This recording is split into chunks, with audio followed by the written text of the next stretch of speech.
Hello friends, आज के video में हम पढ़ेंगे Fourier law. Fourier law are the law of heat conduction. Fourier law के स्टेटमेंट को समझने से पहले मैं आपको बता दूं कि फोरियर लॉ क्या कहता है। फोरियर लॉ कहता है कि rate of heat transfer means Q is directly proportional to delta T means change in temperature difference. इसको हम इक्वेशन 1 का नाम देंगे। और heat rate of heat transfer is also directly proportional to perpendicular area or rate of heat transfer is inversely proportional to thickness of the material. For example, ये हमारे पास एक object है, इसमें से अगर हीट इस साइड से उस साइड अगर हीट ट्रांसफ़र हो रही है तो हम उसको हीट ट्रांसफ़र बोलेंगे। हीट ट्रांसफ़र जो कि डायरेक्टली प्रोपोर्शनल होगी टेम्परेचर डिफरेंस से। टेम्परेचर डिफरेंस क्या है? Temperature difference is equal to temperature of object minus environmental temperature. इस ऑब्जेक्ट का कोई जितना टेम्परेचर होगा, उस फॉर एग्जांपल इस ऑब्जेक्ट का टेम्परेचर 60 सेल्सियस है माइनस और एनवायरनमेंट का टेम्परेचर 40 सेल्सियस है, तो इज इक्वल टू कितना होगा? 20 सेल्सियस। 20 सेल्सियस हमारा टेम्परेचर डिफरेंस होगा।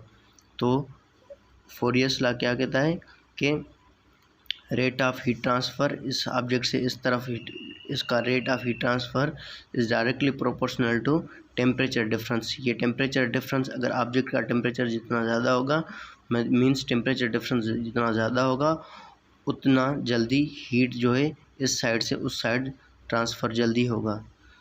और rate of heat transfer is directly proportional to perpendicular area. Perpendicular area जो ये एरिया है ऑब्जेक्ट, ये परपेंडिकुलर एरिया है। फॉर एग्जांपल ये एरिया जितना ज़्यादा होगा उतना जल्दी हीट जो है एक साइड से दूसरी साइड ऑब्जेक्ट के ट्रांसफ़र जल्दी होगी।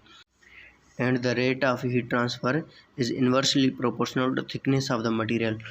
ये इस ऑब्जेक्ट की ये एक फॉर एग्जांपल ये एक ब्लॉक है, ये उसकी परपेंडिकुलर एरिया है, ये उसकी थिकनेस है।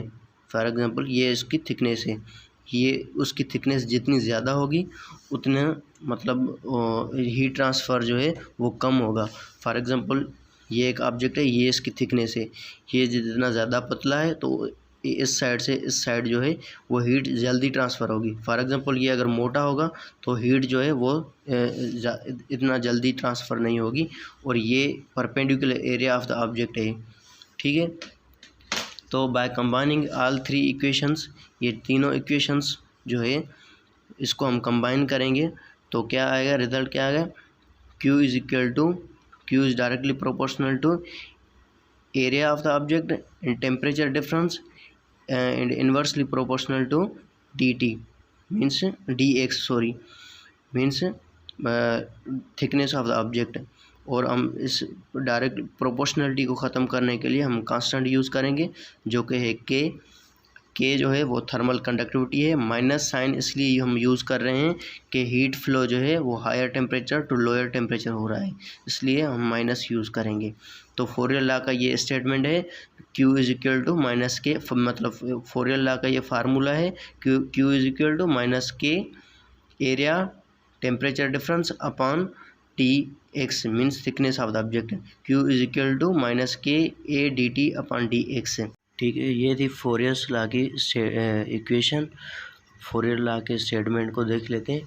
फोरियर्स law are the law of heat conduction states that the rate of heat transfer जो कि Q है, rate of heat transfer through the material, किसी भी मटेरियल से rate of heat transfer through the material is proportional to the negative gradient temperature difference और gradient temperature एक ही बात है।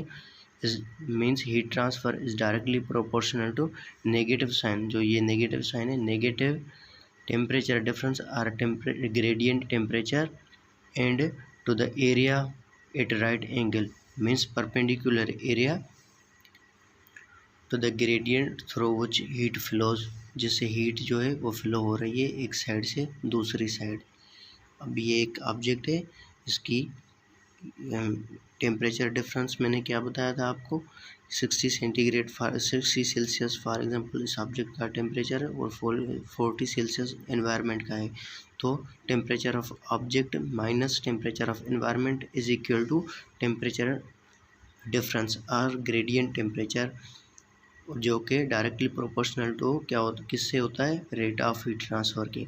Means rate of heat transfer is directly proportional to temperature difference and the perpendicular area, जो कि area object की area थी perpendicular area उसके, and inversely proportional to thickness. अब ये जो है वो थिकनेस है ऑब्जेक्ट की, इसमें अगर टेम्परेचर डिफरेंस दिया हुआ होगा तो हम वो कंसीडर करेंगे। मीन्स टेम्परेचर डिफरेंस ये भी होता है कि final temperature minus initial temperature, ये टेम्परेचर डिफरेंस भी होता है। अगर गिवन होगा तो फाइनल टेम्परेचर से हम इनिशियल टेम्परेचर माइनस करेंगे तो हमें टेम्परेचर डिफरेंस मिल जाएगा। तो ये था हमारा फोरियर्स लॉ। ठीक है, आई होप कि आपको समझ आया होगा। Thank you very much.